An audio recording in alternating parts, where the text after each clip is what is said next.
Magia de la decepción. No debemos hablar más que de sensaciones y de visiones, nunca de ideas, pues ellas no emanan de nuestras entrañas ni son nunca verdaderamente nuestras.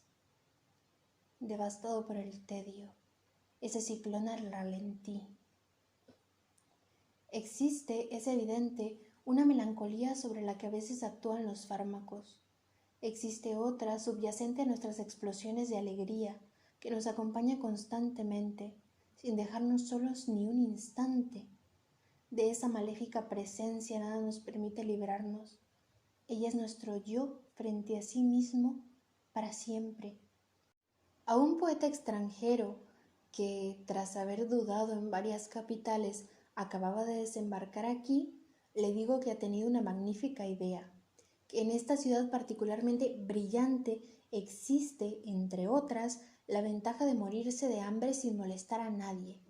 Para animarle aún más, preciso que el fracaso es en ella tan natural que equivale a un oficio, detalle este que le satisface plenamente, a juzgar por el resplandor que percibo en sus ojos. El hecho de que hayas llegado a la edad que tienes prueba que la vida posee un sentido, me dijo un amigo tras más de 30 años de separación.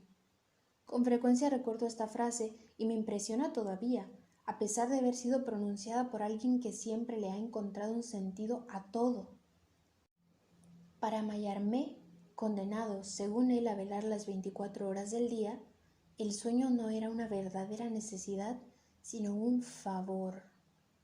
Solo un gran poeta podía permitirse el lujo de decir semejante majadería.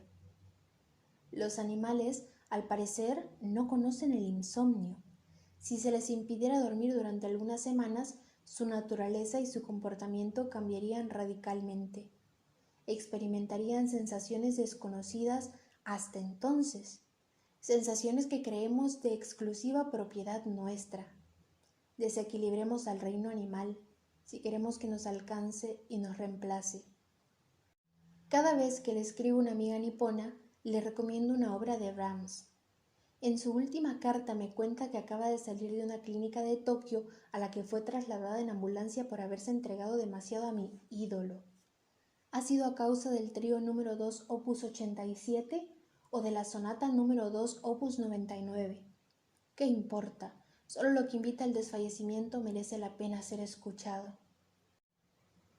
Imposible encontrar en toda la verborrea existente sobre el conocimiento, en cualquier Erkenntnistheorie con las que tanto se deleitan los filósofos, sean alemanes o no, el menor homenaje a la fatiga en sí, el estado ideal para penetrar hasta el fondo de las cosas.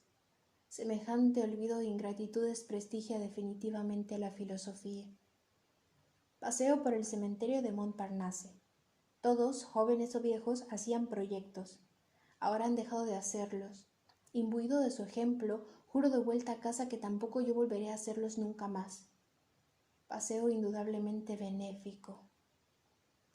Pienso en C, para quien beber café era la única razón de existir. Un día que le hablaba de los méritos del budismo, me respondió: el nirvana, de acuerdo, pero con café. Todos tenemos alguna manía que nos impide aceptar incondicionalmente la dicha suprema. Leyendo el texto de Madame Perrier, concretamente el pasaje que cuenta que Pascal, su hermano, a partir de los 18 años no ha vivido, según su propia confesión, ni un solo día sin sufrir, mi sobrecogimiento fue tal que tuve que morderme el puño para no gritar. Era en una biblioteca pública. Yo tenía, es útil precisarlo, 18 años justamente. ¡Qué presentimiento, pero también qué locura y qué presunción! Desembarazarse de la vida es privarse de la satisfacción de reírse de ella, única respuesta posible a quienes nos anuncian su intención de suprimirse. El ser no decepciona nunca, ha afirmado un filósofo. ¿Quién decepciona entonces? Imposible que sea el no ser, por definición incapaz de decepcionar. Esa ventaja forzosamente irritante para nuestro filósofo le ha obligado a promulgar una tan evidente falsedad. Si la amistad es interesante, es porque resulta casi tanto como el amor, una fuente inagotable de desengaños y de rabias, y por ello de sorpresas fecundas de las que no sería razonable desear abstenerse. El medio más seguro de no perder la razón inmediatamente, recordar que todo es irreal, que lo seguirá siendo. Me tiende una mano ausente, le hago gran cantidad de preguntas, pero sus respuestas extremadamente lacónicas acaban desanimándome. No dice ninguna de esas expresiones inútiles tan necesarias para el diálogo, pues se trata efectivamente de un diálogo. La palabra es un signo de vida, de ahí que el loco charlatán se encuentre más cerca de nosotros que el medio loco bloqueado. Imposible defendernos de un adulador. No podemos darle la razón sin hacer el ridículo, tampoco increparle y enviarle a paseo. No tenemos más remedio que comportarnos con él como si dijera la verdad, dejarnos insensar a falta de saber cómo reaccionar. Él cree que consigue engañarnos, que nos domina y saborea su triunfo sin que podamos desengañarle. Con frecuencia se trata de un futuro enemigo que se vengará un día de haberse rebajado ante nosotros. Un agresor disfrazado que planea sus golpes mientras pronuncia sus hipérboles.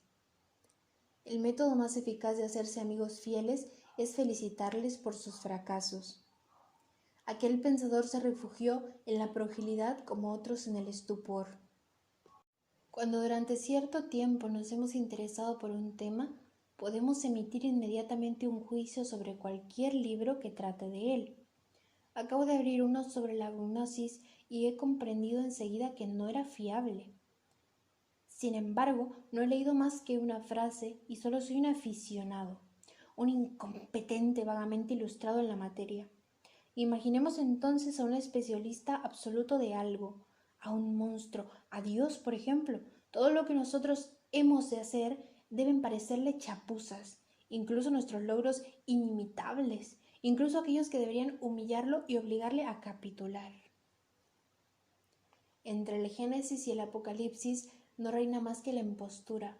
Es importante saberlo, pues la semejante evidencia vertiginosa, una vez asimilada, hace superfluas todas las recetas de sabiduría.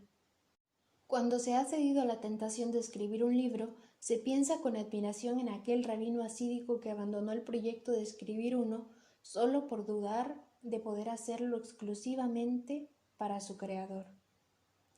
Si la hora de la decepción sonara al mismo tiempo para todos, asistiríamos a una versión totalmente nueva del paraíso o del infierno. Imposible dialogar con el dolor físico, retirarse indefinidamente en sí mismo, como Dios tras el sexto día. Imitémosle al menos en eso. La luz del alba es la luz verdadera, la luz primordial. Cada vez que la contemplo bendigo mis malas noches por ofrecerme la posibilidad de asistir al espectáculo del comienzo. Yeats la califica de lasciva, bello hallazgo inevidente.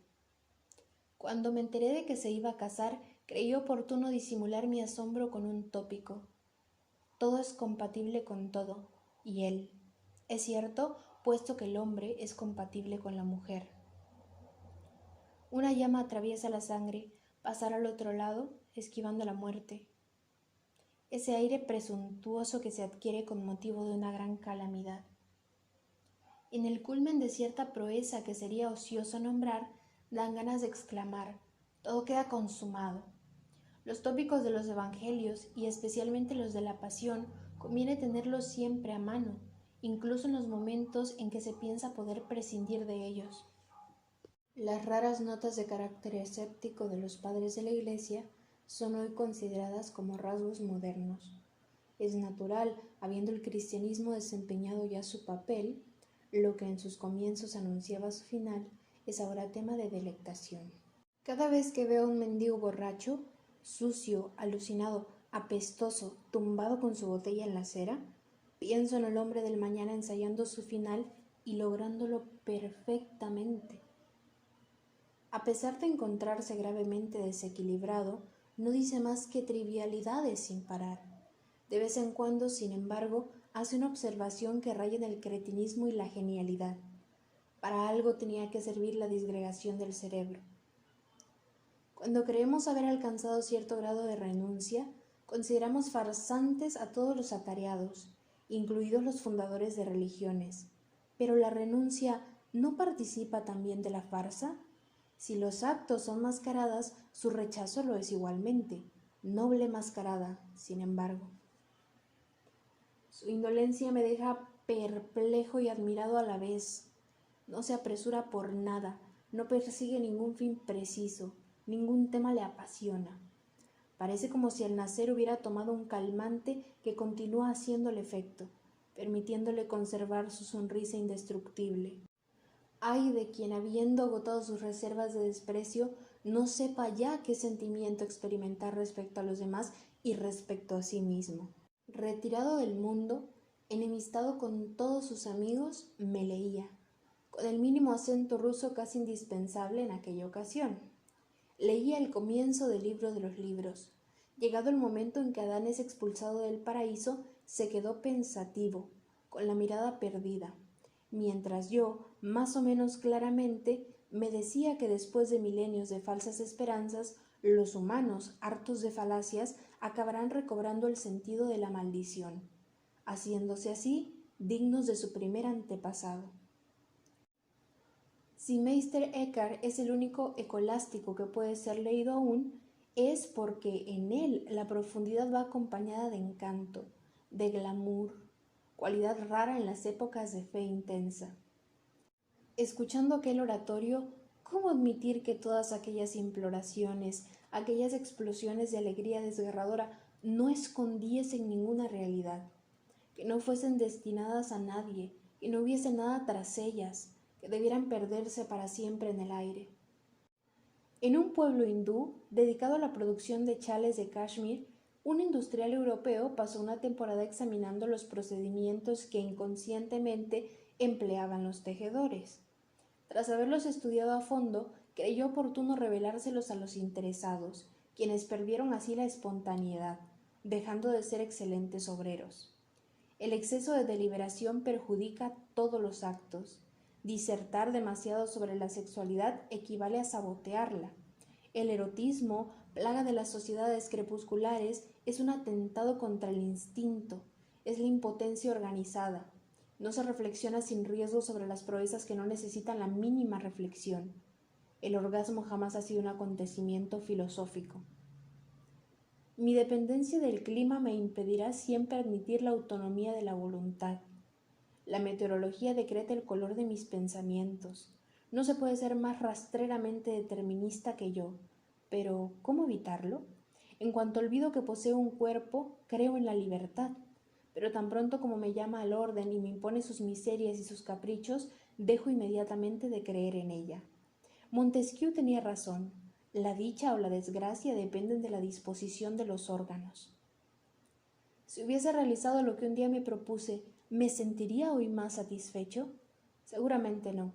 Habiendo partido con el deseo de llegar lejos, hasta el límite de mí mismo, comencé a mitad del camino a dudar de mi tarea y de todas las tareas. Generalmente se encapricha uno de una Eva o de una idea bajo el efecto de un apetito suicida. ¡Qué iluminación sobre la esencia del amor y del fanatismo! No existe mayor obstáculo para lograr la liberación que la necesidad de fracaso. Conocer, ordinariamente, es estar de vuelta de algo. Conocer, absolutamente, es estar de vuelta de todo. La iluminación representa un paso más. Consiste en la certeza de que en adelante no se volverá a ser víctima del engaño. Es una última mirada sobre la ilusión. Intento en vano imaginar el cosmos, sin mí. Afortunadamente, la muerte se apresurará a remediar la insuficiencia de mi imaginación. Puesto que nuestros defectos no son meros accidentes de superficie, sino el fondo mismo de nuestra naturaleza, no podemos corregirlos sin deformarla a ella, sin pervertirla aún más. Nada queda más rápidamente anticuado que la revuelta, es decir, nuestra reacción más viva. Aquel poeta se especializó en lo fulgurante. Prefiero ofrecer mi vida en sacrificio que serle necesario a alguien. Según la mitología védica, todo aquel que se eleva a través del conocimiento destruye el bienestar del cielo. Los dioses, constantemente al acecho, viven aterrorizados ante la posibilidad de ser superados. ¿No hacía lo mismo el patrón del Génesis? ¿No espiaba al hombre porque le temía, porque le consideraba como un rival? En tales condiciones es comprensible el deseo de los grandes místicos de huir de Dios, de sus límites y de sus miserias, para ilimitarse en la deidad. Muriendo nos convertimos en los dueños del mundo. Una vez repuestos de una pasión, volver a entusiasmarse por un ser parece tan inconcebible que resulta imposible imaginar a alguien, ni siquiera a un insecto, que no esté abismado en la decepción. Mi misión es ver las cosas tal como son, todo lo contrario de una misión. Proceder de un país donde el fracaso constituía una obligación y donde no he podido realizarme era el leitmotiv de todas las conferencias. Yo no hubiera podido adaptarme a ningún destino. Estaba hecho para existir antes de mi nacimiento y después de mi muerte, pero no durante mi existencia. Esas noches en las que estamos persuadidos de que todo el mundo ha evacuado el universo, incluidos los muertos, y que somos nosotros el último ser vivo en él, el último fantasma. Para compadecerse de alguien hay que exagerar la obsesión de sí mismo hasta la saturación, hasta la repugnancia, dado que ese paroxismo del asco es síntoma de salud, la condición necesaria para poder escapar a las tribulaciones o preocupaciones propias. Imposible hallar lo verdadero por ningún lado, por todas las partes simulacros, de los que no debería esperarse nada. ¿Por qué añadir entonces a una decepción inicial todas las que se producen y la confirman con una regularidad diabólica día tras día? El Espíritu Santo no es escéptico, nos enseña Lutero. No todo el mundo puede serlo, desgraciadamente. El desaliento siempre al servicio del conocimiento nos revela el otro lado, la sombra interior de los seres y de las cosas. De ahí la sensación de infalibilidad que proporciona. El paso puro del tiempo, el tiempo desnudo, reducido a una esencia de transcurso, sin la discontinuidad de los instantes, solo se percibe en las noches que pasamos en blanco. Todo desaparece en ellas. El silencio se insinúa por todas partes, se escucha, pero no se oye nada. Los sentidos no se orientan ya hacia el exterior, pero ¿hacia qué exterior? Hundimiento al que sobrevive ese puro paso del tiempo a través de nosotros y que es nosotros, que solo acabará con el sueño o con el día. Lo serio no es precisamente un atributo de la existencia, lo trágico sí, por implicar una idea de aventura, de desgaste gratuito, mientras que lo serio, por el contrario, postula un objetivo. Ahora bien, la gran originalidad de la existencia reside en no poseer ninguno. Cuando se ama a una persona, se desea, para unirse más a ella, que una gran desgracia le suceda. No ser ya tentado más que por el más allá de los extremos. Si obedeciera a mis primeros impulsos, me pasaría los días escribiendo cartas de injurias y de despedida. Tuvo la indecencia de morirse. Hay de hecho algo de inconveniente en la muerte, pero ese aspecto, por supuesto, es el último que se nos viene a la mente. He derrochado horas y horas reflexionando sobre aquello que me parecía eminentemente digno de ser profundizado, sobre la vanidad de todo, sobre lo que no merece ni un segundo de reflexión, puesto que no vemos qué podríamos decir aún de ello a favor o en contra de la evidencia misma.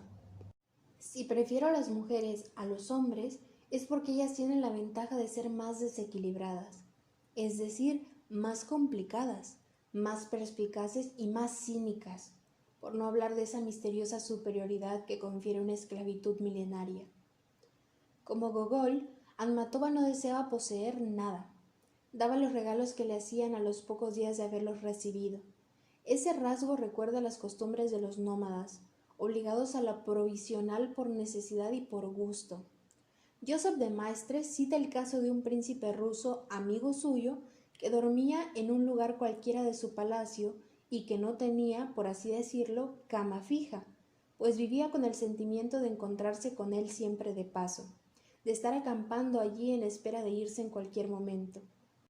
Cuando el este de Europa nos proporciona tales modelos de renuncia, ¿por qué buscarlos en la India o en otros lugares?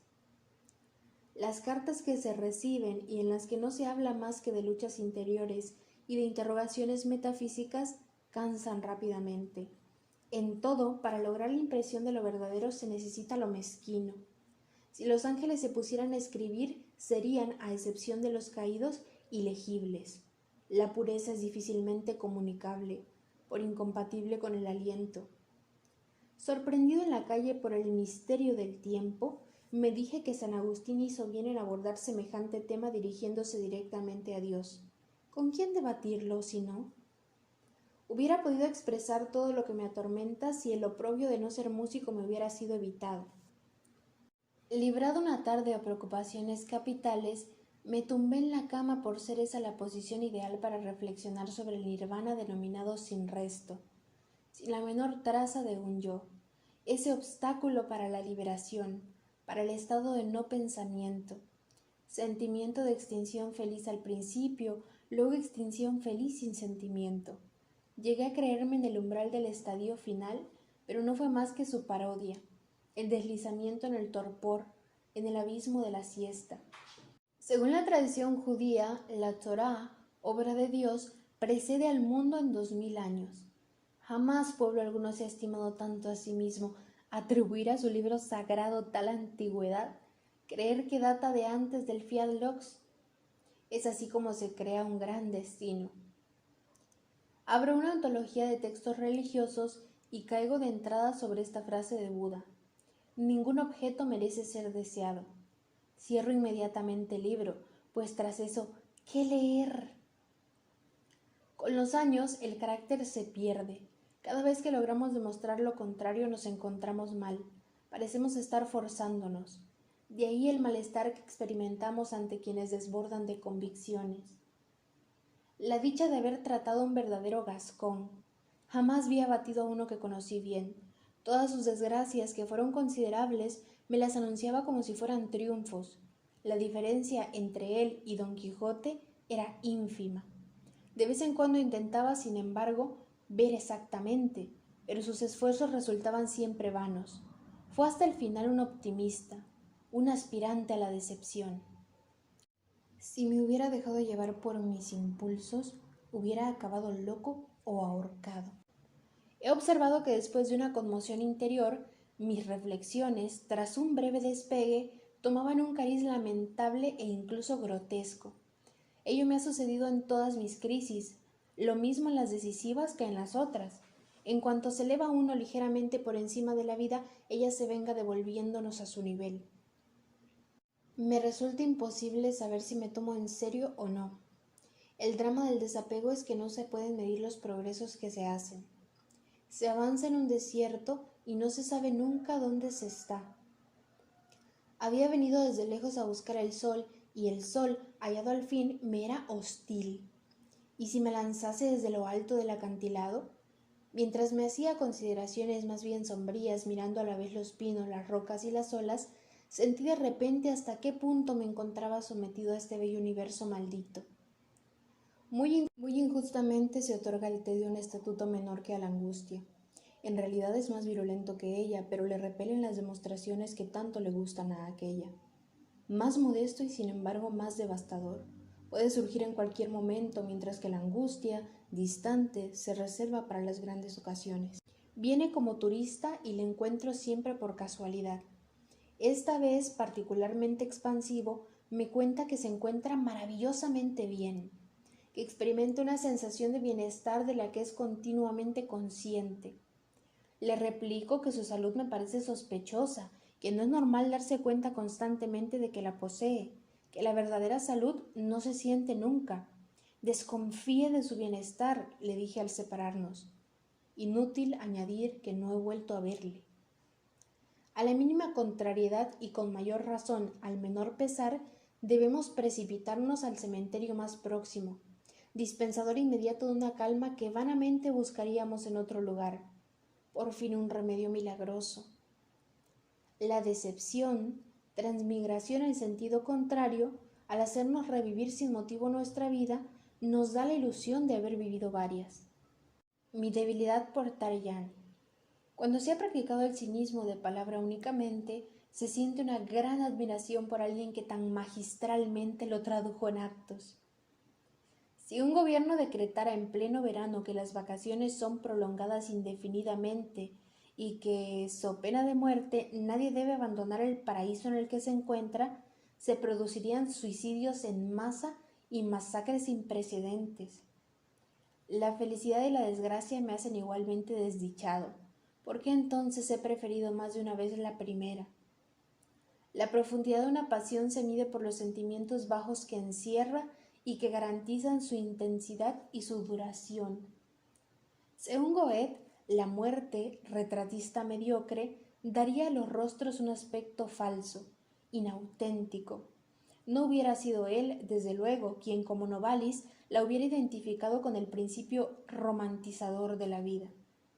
Digamos en su favor que habiendo vivido 50 años más que el autor de los himnos a la noche, dispuso el tiempo necesario para perder sus ilusiones sobre ella. En el tren, una mujer de cierta edad, distinguida, con su hijo, subnormal, de unos 30 años, el cual de vez en cuando le cogía el brazo, le daba un fuerte beso en él y la miraba luego beatíficamente. Ella, radiante, le sonreía. Yo no sabía lo que era una curiosidad petrificada. Lo sé ahora por haberla experimentado ante aquel espectáculo. Una nueva variedad de consternación me fue así revelada. La música solo existe mientras dura la audición, como Dios mientras dura el éxtasis. El arte supremo y el ser supremo poseen en común el hecho de depender totalmente de nosotros. Para algunos, de hecho para la mayoría, la música es estimulante y consoladora. Para otros es un disolvente deseado, un medio inesperado de perderse, de zozobrar con lo mejor que se posee.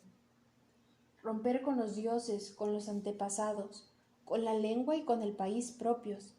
Romper sin más es ciertamente una experiencia terrible, pero también exaltadora, una experiencia que buscan ávidamente los desertores y más aún los traidores.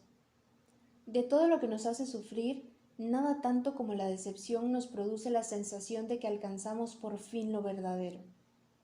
En cuanto comenzamos a envejecer, en lugar de afligirnos, deberíamos invocar el derecho a dejar de ser nosotros mismos. Podemos obtener más o menos todo, salvo lo que en secreto deseamos. Es sin duda justo que lo que más nos interesa resulte inalcanzable, que lo esencial de nosotros mismos y de nuestro camino permanezca oculto e irrealizado. La providencia ha hecho bien las cosas, que cada cual saque provecho y se enorgullezca del prestigio derivado de las derrotas íntimas. Según el Zohar, Dios creó al hombre para que permaneciera idéntico a sí mismo y con ese fin le recomendó la fidelidad al árbol de la vida. Pero el hombre prefirió el otro árbol, el situado en la región de las variaciones. Su caída, la locura del cambio, fruto de la curiosidad, fuente de todas las desgracias.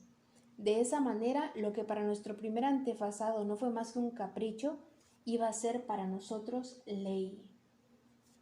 Un poco de conmiseración entra en toda forma de afección, en el amor y hasta en la amistad, salvo no obstante en la admiración. Salir indemne de la vida, eso es algo que podría suceder, pero que sin duda no sucede jamás.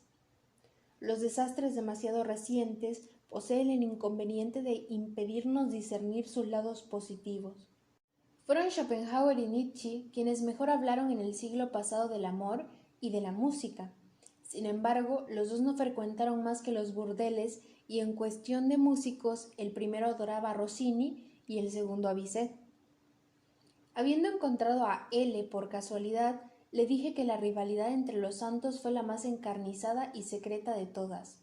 Él me pidió ejemplos. Yo no encontré ninguno en ese momento y continuó sin encontrarlos ahora, lo cual no quita para el hecho que me siga pareciendo incontestable.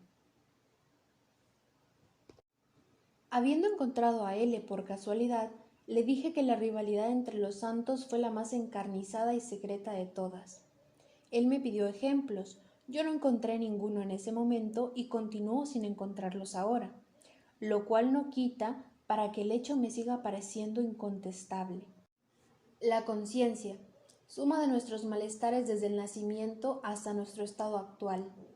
Los malestares se desvanecieron, la conciencia permanece, pero ha perdido sus orígenes e incluso los ignora.